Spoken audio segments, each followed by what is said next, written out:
Curiosidade direcionada é poder. Curiosidade sem direção é desgraça. Eu conheço muitas pessoas curiosas que, orientadas, chegaram a algum lugar. Mas eu também conheço muitas pessoas curiosas que, por falta de orientação, por falta de foco, por falta de direção, se tornaram grandes fracassadas. Uma pessoa se torna muito fracassada quando não consegue orientar a curiosidade que ela tem pelas coisas. Por exemplo, quando você é criança, você tem uma curiosidade para aprender. Então você precisa saber como funcionam as coisas, onde você pode tocar, onde você não pode tocar, o que você pode mexer, o que você não pode mexer, como você pode fazer as coisas e como você não pode fazer as coisas. Mas com o tempo, você vai aprendendo tudo isso e você quer manter essa curiosidade sem foco algum, que quando criança funciona. Volto a repetir, a curiosidade sem qualquer foco, quando criança, funciona. Quando você é uma criancinha e está aprendendo tudo, então você vai aprender a engatinhar, você vai aprender a caminhar, você vai aprender a falar, você vai aprender todo o universo que está à sua volta, você precisa ocupar os seus 5 sentidos. É lógico, mas quando você se torna adolescente, jovem e depois adulto, o que acontece é, se você focar em muitas coisas, você não vai ter resultado. Então, quando você é adolescente, você quer fazer inglês, você quer fazer francês, depois você quer fazer mandarim, e quando você percebe, você não chega a lugar algum. Quando você está na faculdade, você quer montar uma startup, depois você quer montar uma fábrica de roupas, depois você quer estudar e trabalhar no exterior, e nada disso é concretizado. Por quê? Porque a mente se torna uma oficina de ideias, mas você não consegue colocar nada em prática. Então, a grande questão é, Thiago, eu sou um cara muito curioso, eu sou uma pessoa muito curiosa. Como eu faço para ter sucesso com a minha curiosidade? Procure um mentor, procure uma pessoa que possa direcionar você, direcionar o seu poder. Porque, como eu disse lá no início, curiosidade direcionada é poder.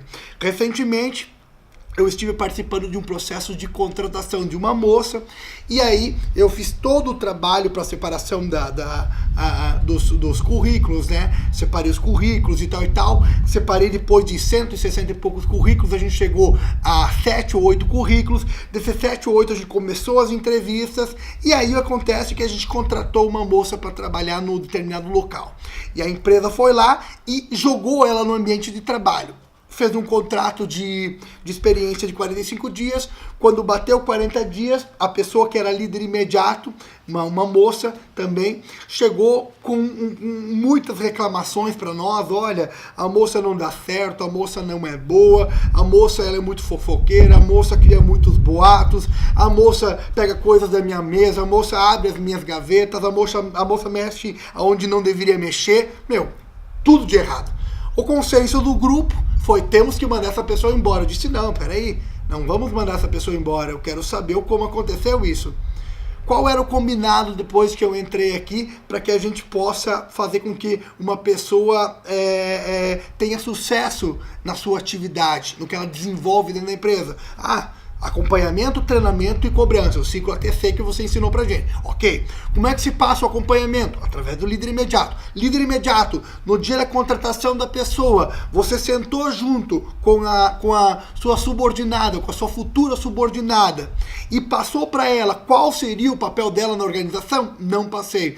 Durante o tempo em que ela estava na empresa, você passou o papel dela, de como ela deveria, a postura dela na organização, de como ela deveria proceder diariamente na organização? Não passei. Então, de quem é a culpa? A culpa é da moça ou a culpa é sua? Eu tenho culpa nisso. Não, você não tem culpa nisso. Você é a culpada disso. E acima de você está o grupo, né? Os gestores da empresa, que também são culpados.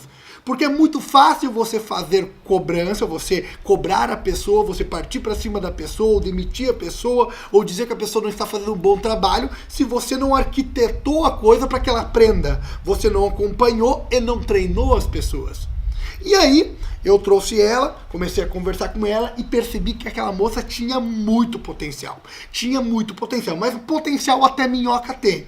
Mas eu percebi que ela poderia ir muito longe. O que aconteceu foi que depois de quase 4 horas de conversa com ela, eu coletei um monte de informações, sentei com o líder imediato, com a líder imediata, coletei as informações, sentei com o conselho, pedi permissão para agir da forma como eu pensava que daria certo.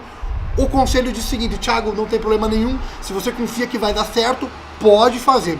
O que aconteceu foi que eu fui lá, falei com o líder imediato, com a líder imediata, chamei junto à moça e nós repassamos toda a cartilha dela. Cartilha essa que foi criada por mim, que foi iniciada por mim, um grupo de mais de 30 anos, que foi entrado em cada setor e criado uma cartilha, para que cada um saiba literalmente o que faz a empresa. E o líder imediato apontou as coisas que estavam acontecendo, as coisas que não estavam dando certo, as coisas que tinham que ser revistas, as coisas que ela não podia fazer. A gente percebeu que ela era um tanto quanto ansiosa nas coisas, queria pegar tudo e não conseguia fazer nada, queria mostrar trabalho, mas ela não era uma pessoa burra, ela não era uma pessoa tola, ela não era uma pessoa ignorante. Ok, passou esse tempo, nós terminamos a conversa, ela foi para o seu setor. 3 meses depois, nenhuma reclamação. Toda vez que eu chegava na empresa, eu pedia: como é que está o caso da fulano de tal? Como é que está o caso da fulano de tal? Ligava para a líder imediata e ela assim, relatava: ela está ótima, ela está ouvindo, ela está dando conta do trabalho e tudo mais. Recentemente, nós começamos a fazer uma avaliação dentro da empresa e nós criamos aí um posto dentro da empresa que é o colaborador de destaque do mês. Bom, o que me surpreendeu é que essa moça ganhou o colaborador de destaque do mês no último mês agora, no mês de setembro. Então, uma moça que era para ser um problema se tornou a melhor colaboradora da empresa, uma pessoa que está sendo bem vista, está nos holofotes. Tanto é que hoje corre risco de ela, num futuro bem próximo, entrar numa ascendente aí e se tornar, de repente, uma gerente da empresa, pegar um cargo de confiança dentro da empresa. E o que foi feito com essa moça? Foi direcionada à curiosidade. Ela era curiosa em um monte de coisa, como a curiosidade dela não tinha direção, ela não chegava a lugar algum e todos tinham uma percepção de que ela não era uma boa colaboradora ou não era uma pessoa de confiança. Quando eu direcionei a curiosidade dela, ela se transformou em uma colaboradora excelente. Então imagine agora você, talvez tenha funcionários, talvez você tenha um filho, uma filha, talvez você tenha um amigo, talvez você mesmo esteja passando por um momento onde a sua cabeça está uma oficina de ideias, mas você não consegue colocar nada em prática. Esse é o momento de você acessar você internamente e decidir: o que eu preciso fazer para colocar minhas ideias no lugar e tornar minha curiosidade poder? Parar de perder energia, de drenar minha energia, parar de ter resultados mesquinhos e não chegar a lugar algum. Quando você direciona a sua curiosidade, você consegue alcançar aquilo que você sempre quis. Eu, por si só, sempre fui muito curioso. O que eu percebi em determinado ponto da minha vida é que eu não estava chegando a lugar nenhum, porque eu era curioso com tudo. E no momento que eu comecei a direcionar, a orientar, a focar minha curiosidade, incrível, as realizações começaram a aparecer diariamente. Eu acredito que se você fizer isso, acontecerá o mesmo na sua vida. Fique com Deus, viva com paixão.